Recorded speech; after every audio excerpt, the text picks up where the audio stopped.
નમસ્કાર વિદ્યાર્થી મિત્રો, એમકે ટેકનો સાયન્સ શાળા પરિવાર દ્વારા તૈયાર કરવામાં આવતી વિડીયો લેક્ચરની સિરીઝની અંદર ધોરણ 10 વિજ્ઞાન ચેપ્ટર નંબર 7 નિયંત્રણ અને સંકલન.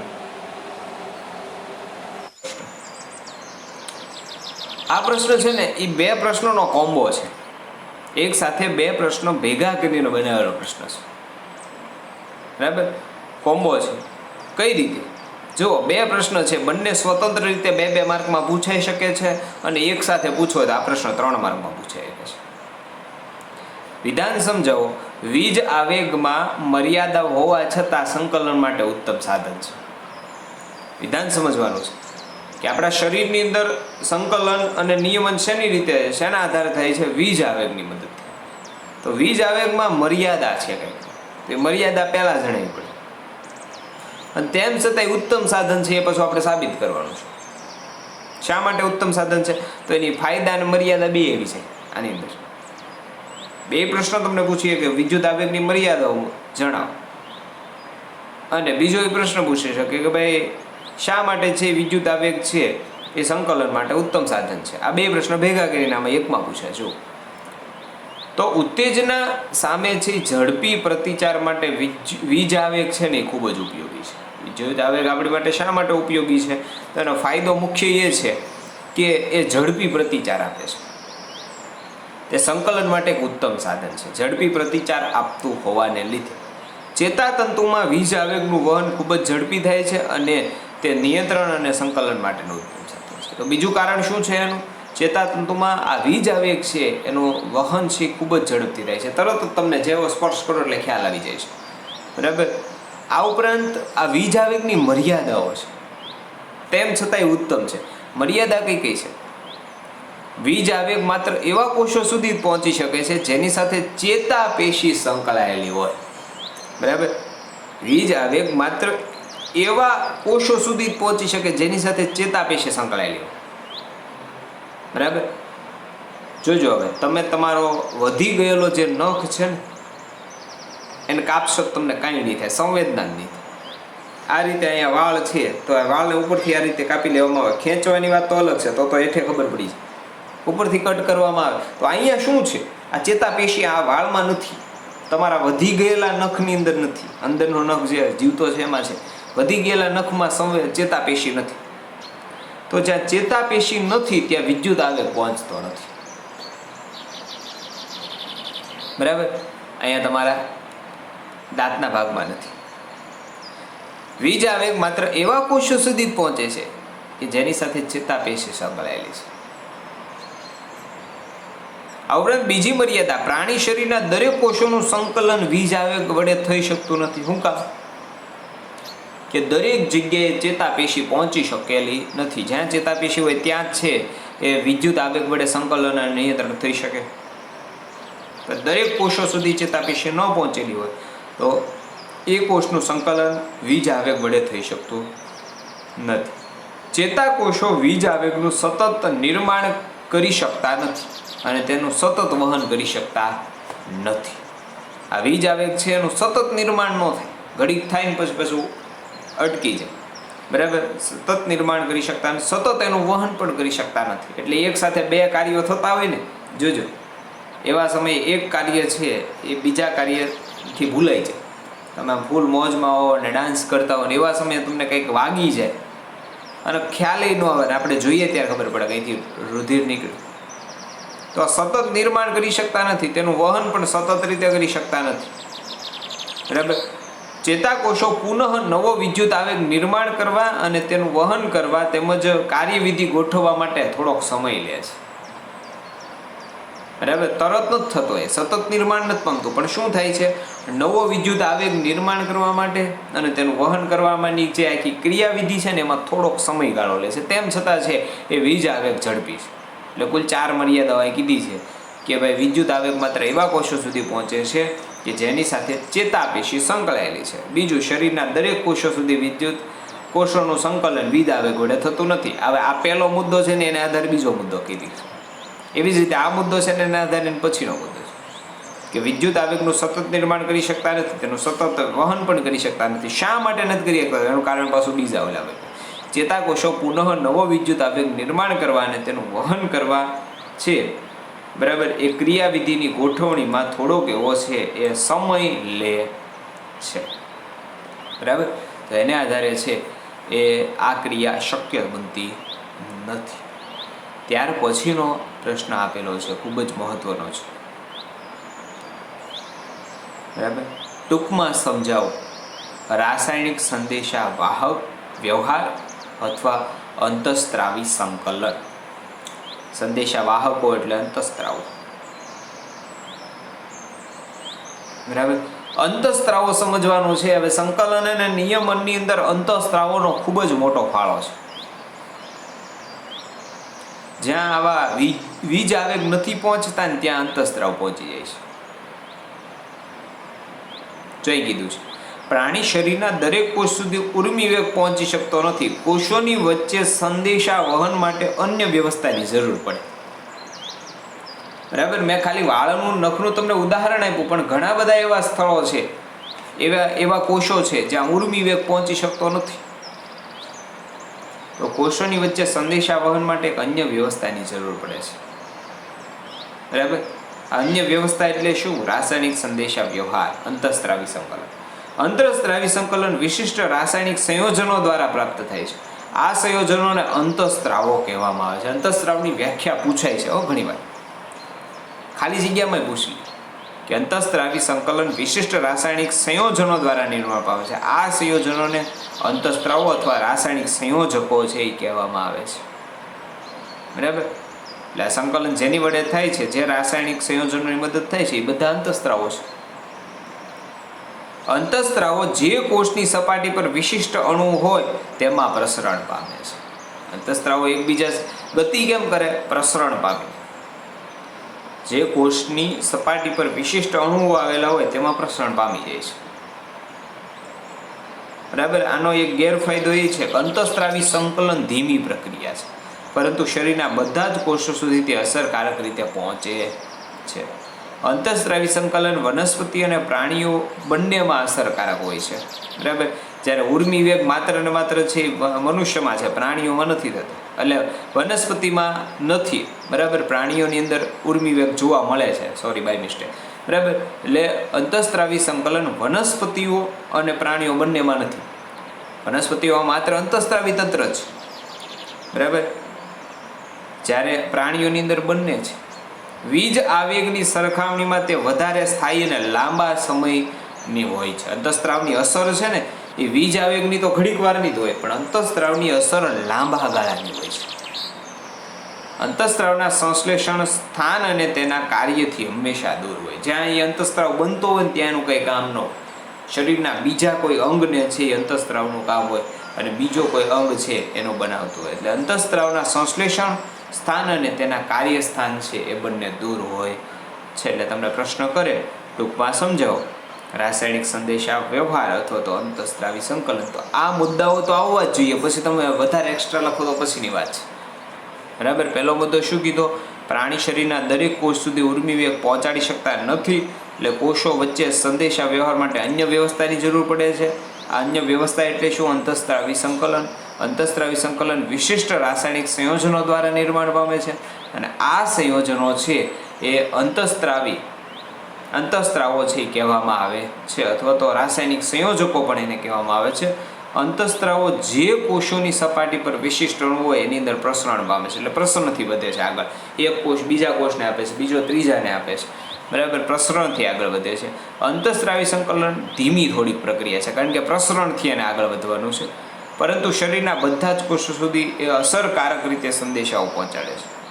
અંતઃસ્ત્રાવી સંકલન વનસ્પતિ અને પ્રાણીઓ બંનેમાં જોવા મળતું નથી, બરાબર. આ ઉપરાંત વીજ આવેગોની સરખામણીમાં તે વધારે સ્થાયી અને લાંબા સમયની હોય છે, બરાબર. આની અસર છે એ વીજ આવેગની સરખામણીએ તે વધારે સ્થાયી અને લાંબા સમયની અસર અંતઃસ્ત્રાવો દેખાડે છે. એનું સંશ્લેષણ સ્થાન અને કાર્યસ્થાન બે જુદા જુદા હોય છે. એનું કાર્ય કંઈક બીજે હોય, એનું સંશ્લેષણ કંઈક બીજે થાય છે. તો સૌથી પહેલાં આપણે સમજવાના છીએ વનસ્પતિ અંતઃસ્ત્રાવો અને નામ અને એની અસર. પ્રાણીઓની અંદર અંતઃસ્ત્રાવો આપણે જોઈએ એ પહેલાં વનસ્પતિ અંતઃસ્ત્રાવો આપણે જે જોવાના છે એની નામ અને એની અસર શું શું છે. બરાબર.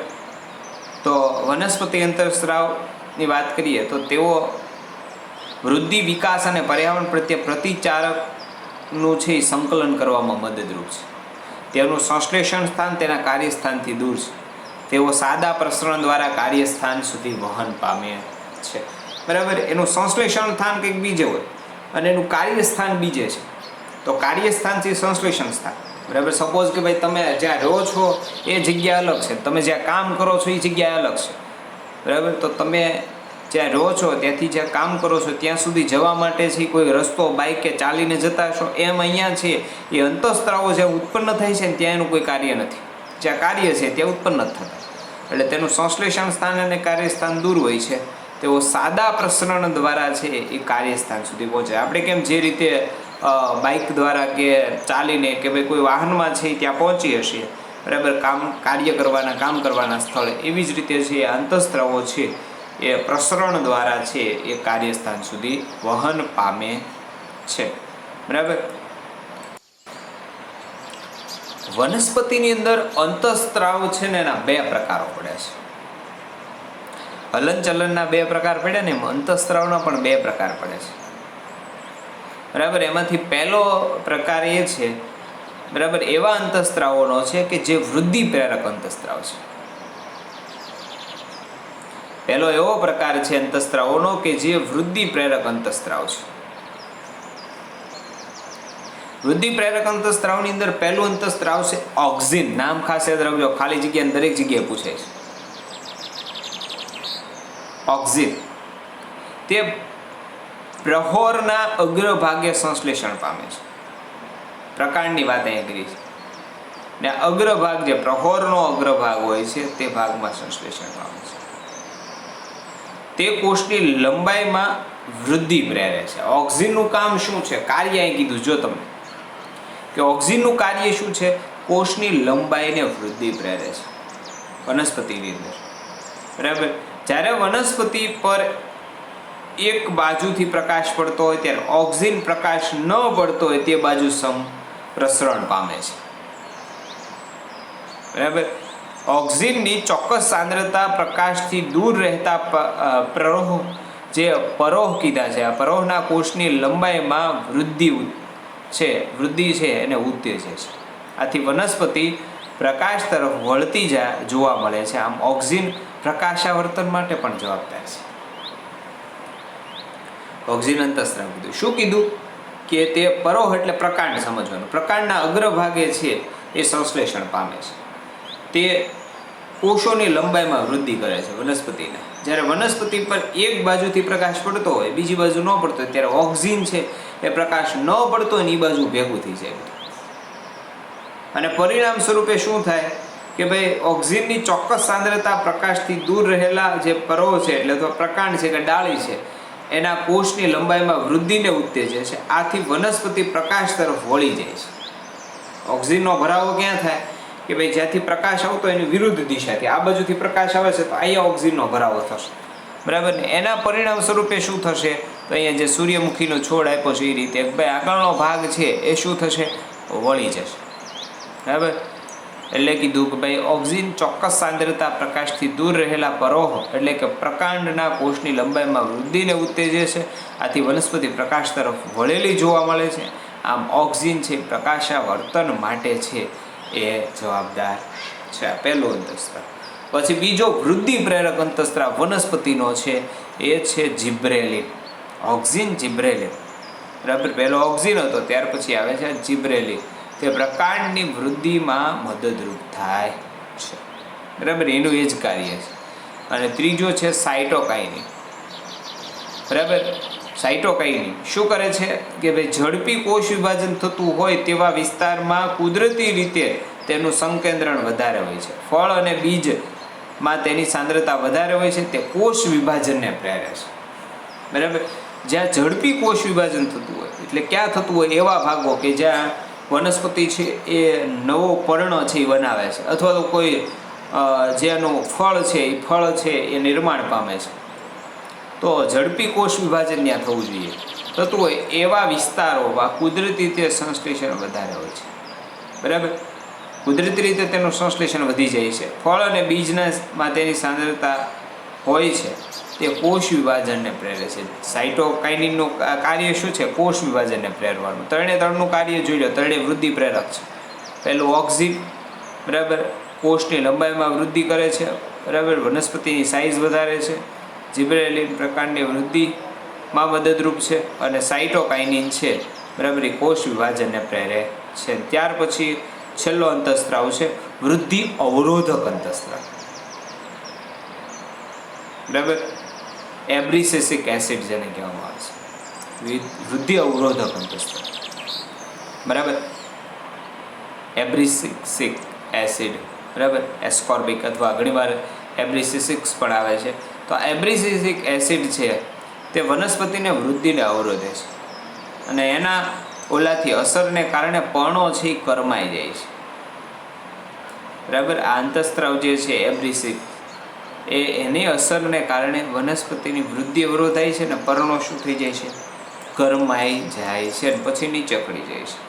બરાબર, આ કુદરતી ઘટના છે અને એની માટે જવાબદાર જે અંતઃસ્ત્રાવ છે એ અંતઃસ્ત્રાવ એબ્રિસેસિક એસિડ છે. આ પ્રશ્ન પણ 1 માર્કની અંદર પૂછાઈ શકે છે.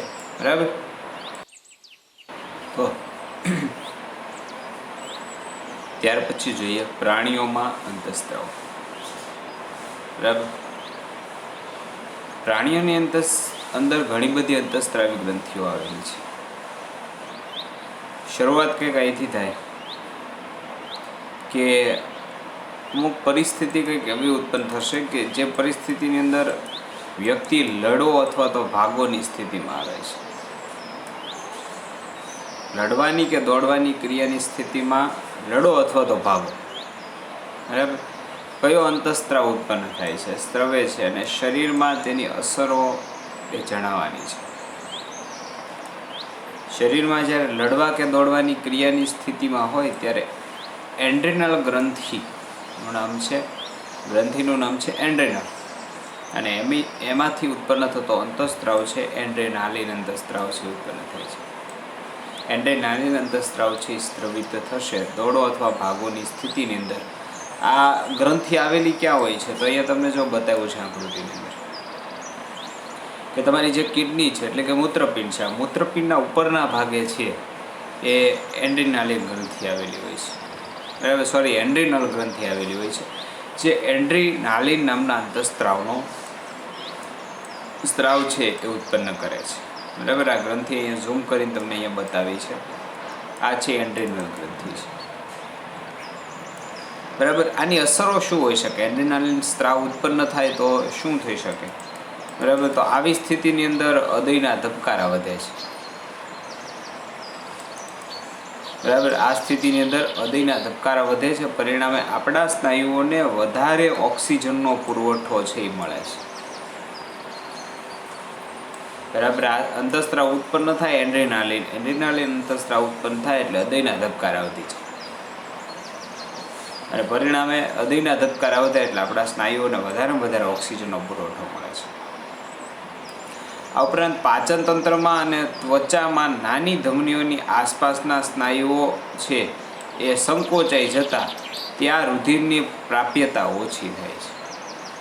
બરાબર, આ સ્થિતિની અંદર શું થાય છે? પાચન તંત્રમાં અને ત્વચામાં આ બંનેમાં નાની જે ધમની હોય છે તેની આસપાસના સ્નાયુઓ સંકોચાય જતાં ત્યાંથી રુધિર છે એની પ્રાપ્યતા ઓછી થઈ છે. એટલે પાચન તંત્ર અને ત્વચા બેને રુધિર ઓછું મળવા મળે છે.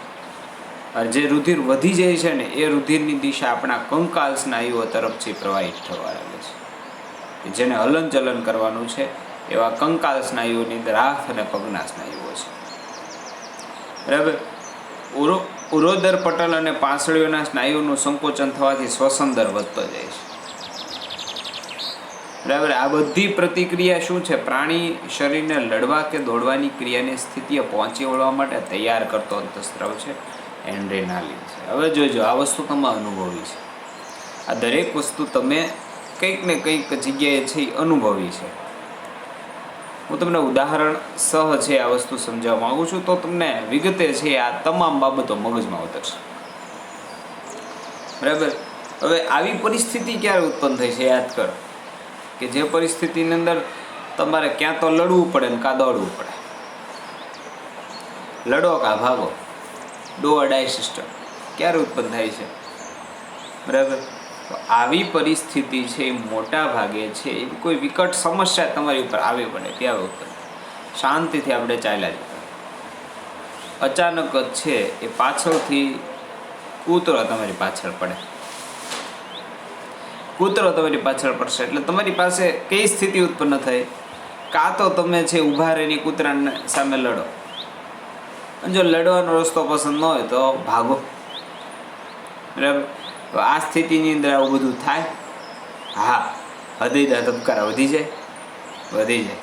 સ્નાયુઓમાં ઓક્સિજનનો પુરવઠો વધુ મળે. બરાબર. આ એન્ડ્રીનાલિન અંતઃસ્ત્રાવ ઉત્પન્ન થયો એના કારણે પાચન તંત્ર અને ત્વચાની નાની ધમનીઓની આસપાસના સ્નાયુઓ સંકોચાતા ત્યાં રુધિરની પ્રાપ્યતા ઓછી થઈ જાય. એટલે ત્વચાને અને પાચન તંત્ર બેને રુધિર ઓછું મળતું થઈ જાય. અને આ રુધિર જે છે એની દિશા ક્યાં ઉત્પન્ન થઈ જાય, કંકાલ સ્નાયુઓ. જે વ્યક્તિ 3 ફૂટની જે 4 ફૂટ કરતાં ઊંચો કૂદકો ન મારી શકતો હોય એ 7 ફૂટની દિવાલ ટપી છે. આવું કામ થાય કારણ કે સિચ્યુએશન એવી છે, કાં તમારે છે એ લડવાનું છે અથવા તો ભાગવાનું છે. બરાબર. એટલે રુધિરની દિશા કંકાલ સ્નાયુ એટલે તમારા પગ અને હાથના સ્નાયુઓ છે એની તરફ વહેવા મળે. ઉરોદર પટલ અને પાંસળીઓના સ્નાયુઓનું સંકોચન થવાથી શ્વસન દર વધી જાય. બરાબર. તમારો શ્વસન દર ઊંચો થઈ જાય. અને આ સ્થિતિ શા માટે ઉત્પન્ન થાય, આ બધી પ્રતિચારક પ્રાણી શરીરને લડવા કે દોડવાની ક્રિયાની સ્થિતિએ પહોંચી વળવા માટે છે તૈયાર કરે છે. બરાબર. એટલે આ વિકટ પરિસ્થિતિ જ્યારે ઉત્પન્ન થાય છે, બરાબર, અચાનક ક્યાંક આગ લાગી જાય છે અને તમારે આ બધું કામ કરવું પડે છે, તો આ સ્થિતિની અંદર તમે શું કરશો, એટલે તમારી ઉપર જ્યારે સમસ્યાઓ આવી જાય છે, તમારા શરીર પાસે 2 જ રસ્તાઓ હોય છે. કાં છે એ પરિસ્થિતિની સામે લડવું અને કાં છે એ પરિસ્થિતિથી ભાગી જવું. બરાબર. બંનેમાં ઉર્જા તો વપરાય જ. બંનેની અંદર તમારી પાસે ઉર્જા વપરાવાની છે. બરાબર ને. શક્ય હોય ત્યાં સુધી ઓક્સિજન વપરાવાનો છે. એટલે વધારેમાં વધારે ઓક્સિજન તમારા શરીરને મળી રહે એવી ક્રિયાઓ છે એ શું કરશે, આ એન્ડ્રીનાલિન ગ્રંથિ છે એ માંથી ઉત્પન્ન થતો, જો એન્ડ્રીનલ ગ્રંથિમાંથી ઉત્પન્ન થતો એન્ડ્રીનાલિન નામનો સ્ત્રાવ છે એ સ્ત્રવશે. બરાબર ને. એની અસરો અહીંયા તમને કીધી. અને ક્યાં હોય છે એ મેં તમને કીધું કે ભાઈ મૂત્રપિંડના ઉપરના ભાગે છે એ આ ગ્રંથિ આવેલી હોય છે. હવે જરૂરિયાત શરીરના તમામ અંગોને છે, એટલે એનું જે કાર્યસ્થાન છે અને જ્યાંથી ઉત્પન્ન થતો ઉત્પત્તિ સ્થાન છે એ બંને છે એ અલગ અલગ છે. બરાબર. હવે આ તો એન્ડ્રીનાલિનની વાત થઈ. બરાબર. આ ઉપરાંત ત્યાર પછીનો પ્રશ્ન કહી શકાય કે ભાઈ પ્રાણી અંતઃસ્ત્રાવોની લાક્ષણિકતાઓ જણાવો. બરાબર. એક અંતઃસ્ત્રાવ લઈ લીધા પછી છે આ પ્રશ્ન છે એ તમારી પાસે આવ્યો કે ભાઈ પ્રાણી અંતઃસ્ત્રાવની લાક્ષણિકતા શું શું હોઈ શકે. 2 માર્કની અંદર પૂછાતો અને ખૂબ જ મને ગમતો પ્રશ્ન, અને મને ગમે એ પ્રશ્ન છે બોર્ડવાળા નહીં ગમે. બરાબર. કે પ્રાણી અંતઃસ્ત્રાવની લાક્ષણિકતા જણાવો. શું હોઈ શકે પ્રાણી અંતઃસ્ત્રાવની લાક્ષણિકતા? તો તે ચોક્કસ અંતઃસ્ત્રાવી ગ્રંથિમાંથી સ્ત્રાવ પામતા ચોક્કસ રાસાયણિક સંયોજનો છે. ગમે તે ગ્રંથિમાંથી ગમે તે અંતઃસ્ત્રાવનો ઉત્પન્ન, ચોક્કસ અંતઃસ્ત્રાવી ગ્રંથિમાંથી ચોક્કસ અંતઃસ્ત્રાવ છે એ ઉત્પન્ન થશે. બરાબર. અને તે શું છે, રાસાયણિક સંદેશાવાહકો છે. બરાબર. રાસાયણિક સંદેશાવાહકો છે એક અંતઃસ્ત્રાવ એટલે કે ભાઈ જે કેમિકલ ઉત્પન્ન થાય છે, બરાબર, અને એ સમગ્ર શરીરને આ બધો સંદેશો આપે છે, એટલે એને કીધા રાસાયણિક સંદેશાવાહક. કેમિકલ SMS કહીએ કે એને. બરાબર. સંદેશાવાહક તો ચોક્કસ લક્ષ્ય તે છે એ ચોક્કસ લક્ષ્ય કોષ પેશી કે અંગ પર જ તેની અસર દર્શાવે.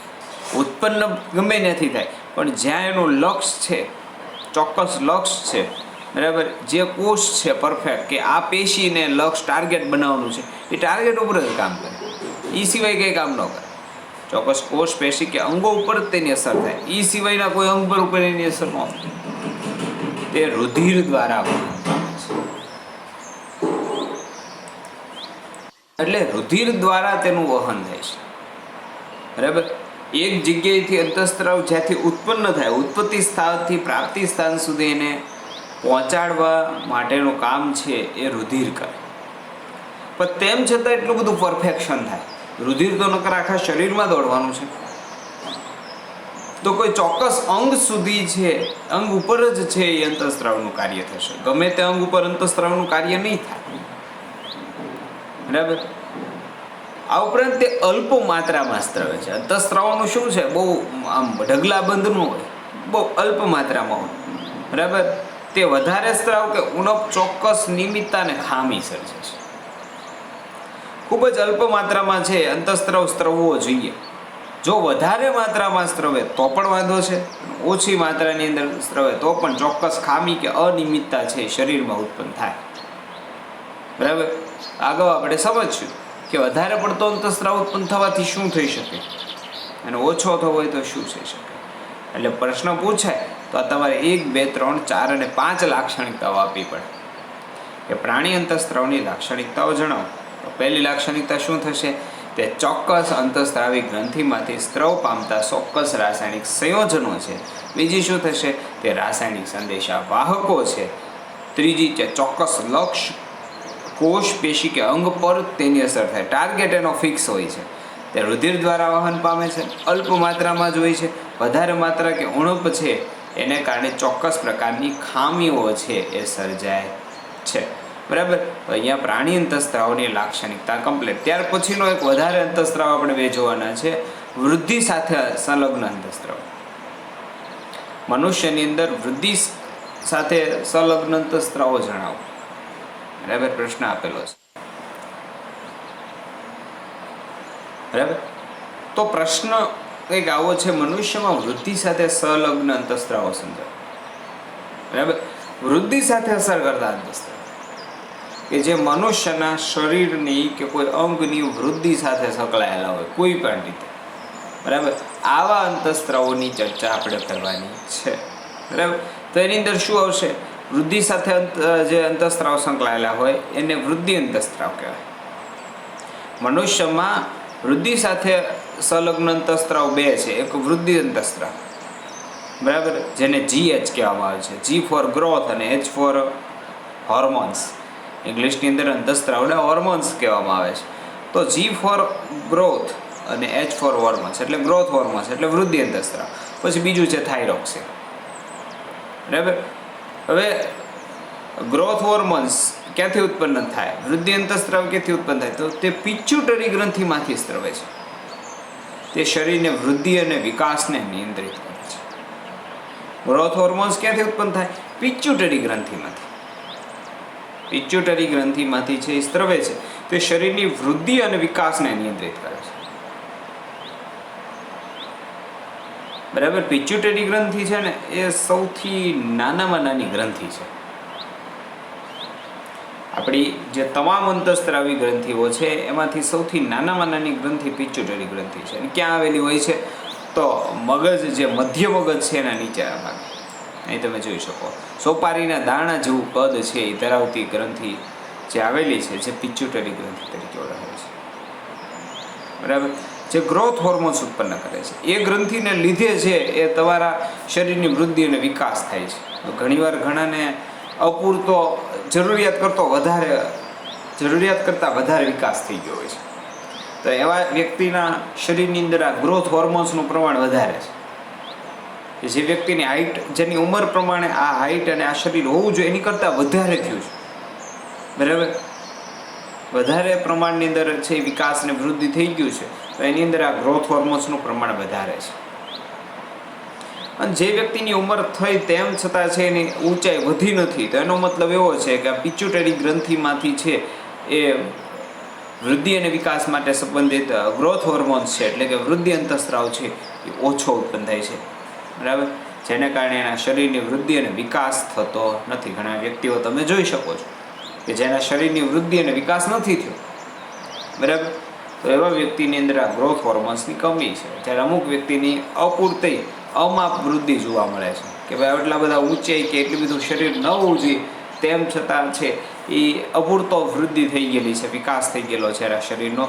તો અનિયંત્રિત વૃદ્ધિ અને વિકાસ પણ છે પિટ્યુટરી ગ્રંથિની અંદર સ્ત્રવતા ગ્રોથ હોર્મોન્સને કારણે થાય છે.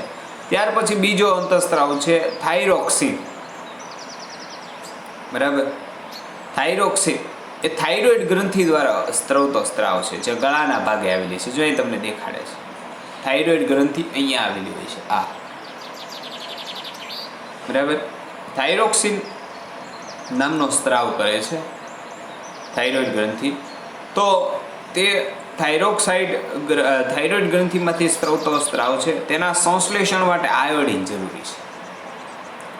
બરાબર, થાઇરોઇડ ગ્રંથિ છે એમાં થાઇરોક્સિન ઉત્પન્ન થાય. એ થાઇરોક્સિન ઉત્પન્ન કરવા માટે છે આયોડિન જોઈએ. બરાબર, આયોડિનની જરૂર છે.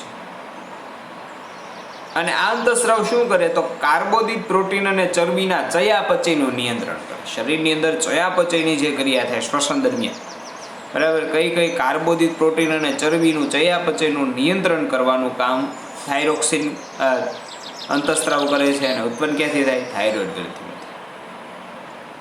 તે શરીરની સંતુલિત વૃદ્ધિ માટે પણ જવાબદાર છે. શરીરની એક સાથે સરખી સંતુલિત વૃદ્ધિ થવા માટે પણ થાઇરોક્સિન અંતઃસ્રાવ છે એ અગત્યનો છે. તો થાઇરોઇડ ગ્રંથિમાંથી ઉત્પન્ન થતો અંતઃસ્રાવ થાઇરોક્સિન, તેના સંશ્લેષણ માટે આયોડિનની જરૂરિયાત હોય છે. તે પૂરતા પ્રમાણની અંદર કદાચ આયોડિન ન મળે ને તો આ થાઇરોઇડ ગ્રંથિની અંદર સોજો આવે છે.